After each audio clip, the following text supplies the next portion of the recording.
La vidéo que tu t'apprêtes à regarder n'était pas celle qui était initialement prévue pour cette semaine, à la base on devait parler de démocratie, mais il se passe des choses graves ces jours-ci et donc c'est pas plus tard qu'il faut en parler, c'est tout de suite. Donc j'ai pris la décision de reporter le vote sur la démocratie.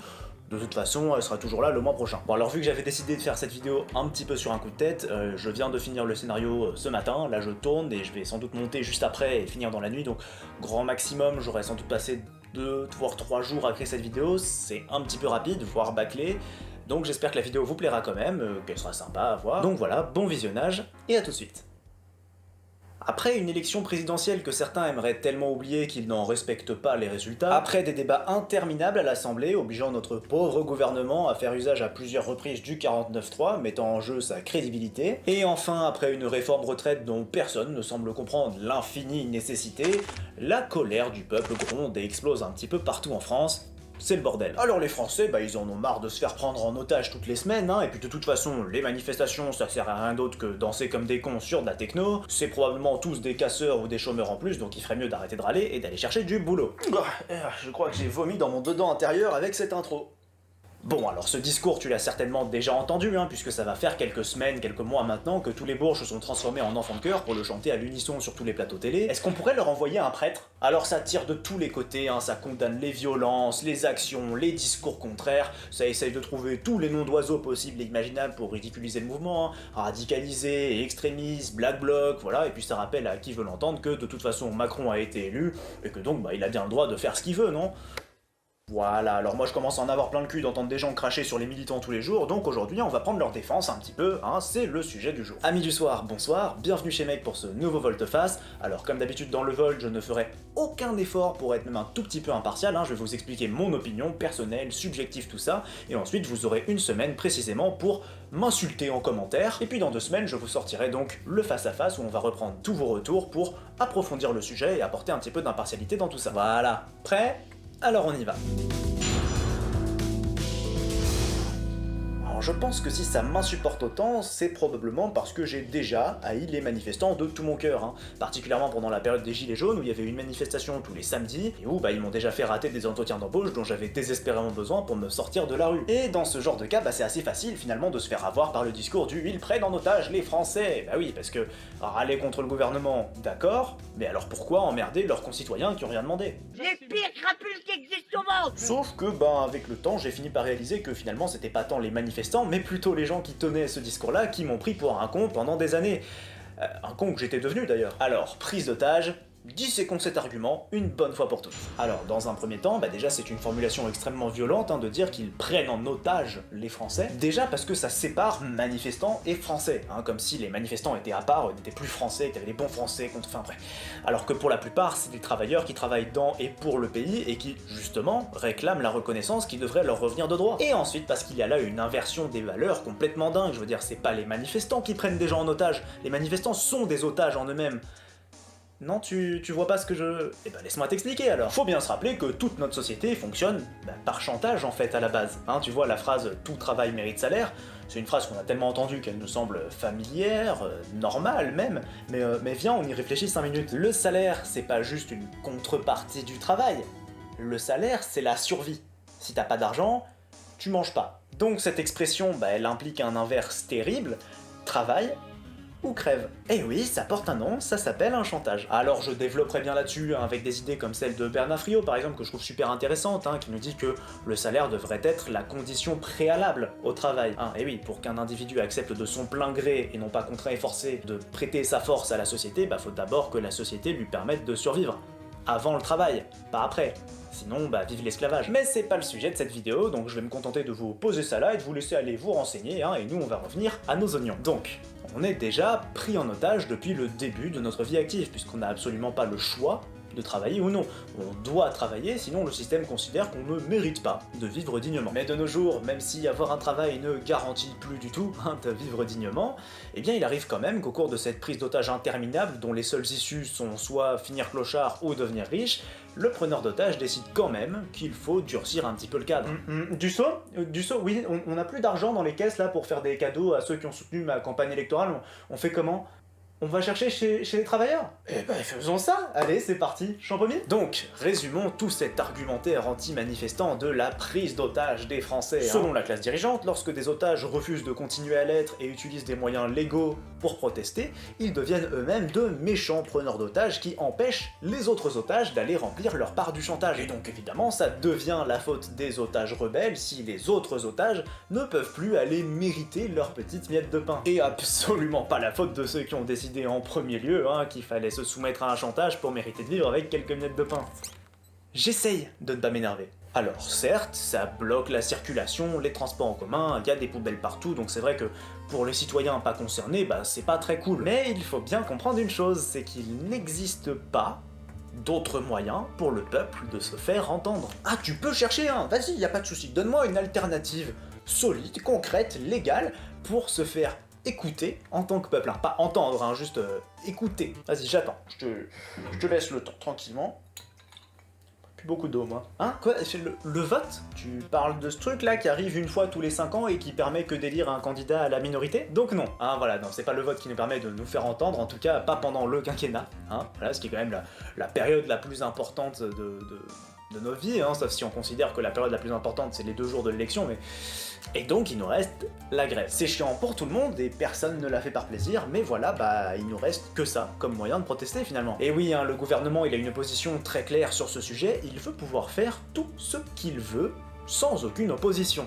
Et pour ça, il utilisera tous les moyens à sa disposition, constitutionnels, légaux, même illégaux des fois, en commençant par les plateaux télé pour essayer de dissuader un maximum de gens d'apporter leur soutien à la manifestation en disant que les militants sont radicalisés, black bloc, extrémistes, tout ça, jusqu'au 49.3, le 47.1, ou alors envoyer les CRS directement sur le terrain pour traumatiser des manifestants et faire en sorte qu'il y en ait le moins possible qui reviennent la prochaine fois, et ce d'ailleurs quitte à utiliser des méthodes jugées illégales par le tribunal international, comme par exemple la NAS, qu'on a encore vu il y a quelques jours à Paris. Et pour preuve de ce que j'avance, on a même la première ministre qui s'est permis de dire il y a quelques jours pendant le vote de la motion de censure là, que la voix du peuple n'était pas plus importante que la voix de l'Assemblée. À force d'opposer la légitimité de la rue au Parlement... Pardon? Attends, rappelons-le, l'Assemblée elle sert à représenter la rue, le peuple, Et oui, parce que le peuple étant trop nombreux pour pouvoir se réunir dans une petite salle, eh bien il élit des représentants qui vont porter sa voix lors des débats sur les lois, etc. Donc lorsque le grand patron, donc le peuple, la rue, décide de faire entendre sa propre voix sans intermédiaire, est-ce qu'on peut m'expliquer en quoi est-ce que sa voix serait moins importante que celle de ses faire-valoir? Eh bien parce que la classe dominante se sert des institutions pour garder le pouvoir. Et oui, sous la 5ème République, c'est pas le peuple qui est souverain, big news, c'est les élus. Une fois que le peuple a voté, le seul pouvoir qui lui reste, c'est le droit de manifester. Et ça, ça fait bien chier ceux qui ont le pouvoir, et qui entendent bien le garder d'ailleurs, et qui du coup feront tout pour diaboliser la grève, la manifestation, les militants, faire en sorte qu'il y ait le moins possible d'adhérents à ce combat, parce que ils savent très bien que sinon ils vont tomber. C'est comme leur argument débile là de la grève, oui mais le blocage non, mais c'est le principe de la grève que de bloquer. C'est incroyable d'être aussi con quand même, d'ailleurs même historiquement, il y a bien que le blocage qui a permis d'arracher des acquis sociaux au gouvernement. Ah, donc ils sont pas cons en fait, d'accord. Non oui, ça fait beaucoup plus sens d'un coup. Si le blocage c'est la seule chose qui peut faire plier le gouvernement, c'est logique qu'ils essayent de dissuader un maximum de gens de faire le blocage. Ok, bon, donc si je résume, on a un gouvernement qui entend bien jouer au monarque et qui utilisera tous les outils à sa disposition pour reléguer le peuple à sa place d'otage silencieux dans un chantage permanent, et d'autre part, on a un peuple qui utilise la seule arme légale laissée à sa disposition, à savoir la manifestation, pour réclamer quelque chose qu'il est censé avoir déjà gagné par des luttes passées, à savoir sa propre souveraineté. Alors selon toi, qui est le vrai preneur d'otages ? Les casseurs, évidemment. C'est ta sœur que je vais casser. Alors c'est un classique qu'ils essayent de nous faire bouffer à chaque manifestation, faire passer un maximum de militants pour des voleurs sauvages qui répandent le chaos sur leur passage. Alors même quand j'ai commencé à changer d'avis et à soutenir un peu plus les manifestations, j'ai longtemps adhéré au discours des syndicaux, à savoir tous les militants ne sont pas des casseurs, il faut distinguer des petits groupes de black bloc des autres, et c'est eux qu'il faut pointer du doigt et condamner. Mais j'ai envie de proposer une petite réflexion sur le sujet.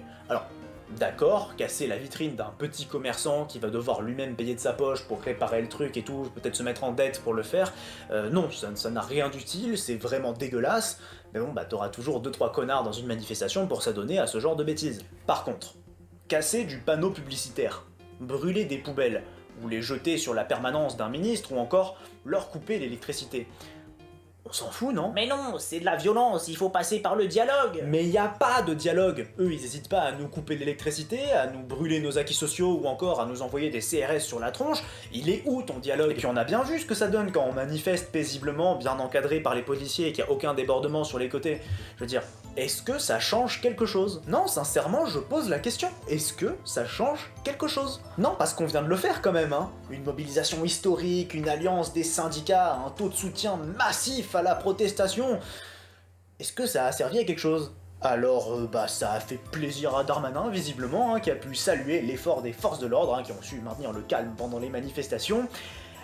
Et puis ensuite, ils ont refusé le débat avec les syndicats et ils sont passés en force avec un 49.3 pour éviter le problème de la démocratie. Donc je répète, est-ce que ça a servi à quoi que ce soit de manifester paisiblement? Est-ce que ça a permis d'ouvrir le dialogue? Est-ce que c'est pas pour vous? Le président de la République l'aurait dit lui-même, il faudrait au minimum un mort, ou Paris en feu, par exemple, pour qu'il accepte d'écouter la voix de son peuple. Donc est-ce qu'on doit continuer à condamner les violences, hein, et à aller sagement manifester sans jamais déborder, tout en sachant pertinemment que ça leur en touche une sans faire bouger l'autre? Ou est-ce qu'au bout d'un moment, on va à la confrontation? Parce qu'on continue à pointer les casseurs du doigt, hein, mais bon, en attendant, c'est les seuls qui essayent d'établir un rapport de force face au gouvernement. Et oui, parce que c'est bien de ça qu'il s'agit, hein, c'est d'établir un rapport de force, parce que sans rapport de force, y a pas de dialogue. Personnellement, j'ai pas du tout envie de voir ma ville en feu, hein, ni qu'il y ait des blessés ou que ça pète dans tous les sens.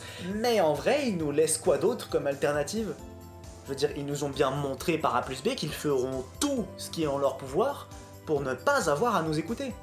Donc comment on fait en tant que peuple si on n'est pas d'accord avec ce qu'ils font? Alors si je fais cette vidéo, c'est pour les gens qui, comme moi à l'époque, à force de bouffer ce discours un peu partout à la télé, dans les médias, sur internet, ont fini par y croire, par penser que les manifestants sont tous des casseurs, des flemmards, des gens qui veulent pas travailler, des preneurs d'otages. Mais la vérité, c'est que les manifestants, ils manifestent pour nous tous en fait.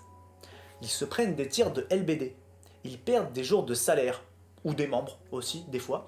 Ils se prennent du gaz, des crachats de la part de toute la télé. Et ils y retournent, encore, et encore, pour réclamer à notre place, notre dû à tous. De la reconnaissance, de la dignité, un monde meilleur, dans lequel on serait écouté. Le truc que j'ai vraiment envie de faire comprendre, c'est que parmi tous ces gens, il y a des héros. Oui, je pèse mes mots, des héros, qui soutiennent la société tous les jours. Qui d'autre patauge dans la merde et dans nos poubelles pour nettoyer les villes? Toi, qui d'autre remplace inlassablement les produits dans les rayons pour que tu puisses avoir à manger sans avoir à aller chasser dans la forêt tous les jours? Qui te livre tes courriers ou tes colis? Qui va te soigner à la pharmacie? Qui bosse à l'usine pour emballer les produits? Et qui s'occupe de l'agriculture et des élevages? Ou encore, qui te permet d'aller acheter ton essence ou de réparer ta voiture? Sans tous ces gens, la société s'effondre. Ils sont ceux sans qui tu ne pourrais pas être posé dans ton canapé à regarder cette vidéo avec de l'électricité, internet, de la lumière, du chauffage. Ils sont ceux sans qui, demain, tu ne manges pas. Ils sont les piliers de notre mode de vie, et pourtant, paradoxalement, ils sont aussi ceux qui sont le moins rémunérés, le moins reconnus et le moins défendus par la population qu'ils portent tous les jours en pataugeant dans nos ordures. C'est marrant, hein, on les remarque finalement que quand ils arrêtent de nous nourrir au biberon. Quand ils font grève par exemple, et que du jour au lendemain, ah bah oui, la ville devient dégueulasse si personne s'en occupe. Et oui, il y a quelqu'un qui s'occupe de ramasser ta merde. Alors au lieu de s'indigner qu'ils ne soient plus à notre service en silence comme d'habitude, comme osent le faire certains Parisiens, est-ce qu'il serait peut-être pas temps de les considérer, de les respecter, de les soutenir à leur tour, par exemple en convainquant les gens autour de soi que leur combat est juste et mérite d'être soutenu? 残って戦う連中は何のために戦ってるんだ？今戦ってる連中まで排斥していって俺たちに何が残る？どうやってこれまで通り暮らす？つれえのはわかるけど冷静になろうや。俺たちいつまで客でいるつもりだ。 Voilà, c'est un épisode plus court et plus dense que le dernier, j'espère que ça t'aura plu quand même. Je me suis énervé mardi dernier en voyant encore sur internet des gens bien habillés sur des plateaux de télé cracher sur les militants, et j'ai eu envie de les défendre. Alors peut-être que c'est pour me racheter de certaines opinions que je regrette d'avoir tenues par le passé, va savoir. Alors tu sais ce qu'il te reste à faire, je te laisse me donner ton opinion en commentaire, parce que mon avis à lui tout seul ne vaut pas grand chose, hein. C'est pas parce que je vois le monde comme ça que le monde est comme ça. Mais tous ensemble, on a moyen d'être un petit peu plus pertinent et de creuser un peu plus le sujet. Ça vous fera un abonnement 50, je vous laisse régler par carte ou en espèces à la sortie, et je vous dis à tout de suite dans les commentaires. Des bisous. My hero, show me what I gotta do. Made up my mind, wanna be like you, don't care. Whatever people say, I know I'll resurface you. I know I will. Sometimes anything doesn't go wrong. Well, I keep trying, keep moving.